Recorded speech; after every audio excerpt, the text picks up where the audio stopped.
వీడు అన్లిమిటెడ్ బిర్యానీ తినాలనేసరికి మేము ఈ వర్షంలో అయితే స్టార్ట్ అయినాం. మా కాలేజ్ నుంచి అన్లిమిటెడ్ బిర్యానీ షాపు వాకబుల్ డిస్టెన్సే. ఇంత వర్షంలో నడుచుకుంటూ ఎందుకు అన్లిమిటెడ్ బిర్యానీకి పోవడం అని అడిగితే ఆర్టీసీ బస్సు జస్ట్ మిస్ గుద్దేస్తున్నాడు. ఒంటి కాళ్ళ మీద ఆసనం వేయాల్సి వచ్చింది.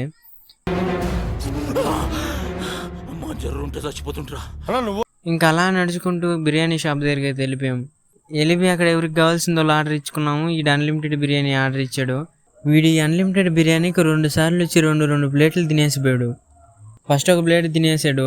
రెండో ప్లేట్ సగంకి వచ్చేసరికి సరే ఇంకా కట్టిన డబ్బులకి న్యాయం చేయాలి కాబట్టి ఒక 2 ప్లేట్లు ఎట్లాగో తినేసాడు. ఎందుకు బిర్యానీ అంత ఎక్కువ తినలేకపోయినా ఉంటే అందులో సున్నం కలిపారు. కాఫీలో గోమూత్రాలు కలిపారా, నన్ను చంపాలని చూస్తున్నారా, ఇది కుంభిపాకర్రా. ఆ సున్నం వల్ల గొంతు అంతా అతుక్కుపోతుంది. అన్నము తినేసి బిల్లు కట్టేసి కాలేజీకి రిటర్న్ అయిపోయాము. ఈ వానం వల్ల బట్టలు షూ మొత్తం బురద అయిపోయినాయి. ఈ అవతారంతో ఇంటికి పోతే మాత్రం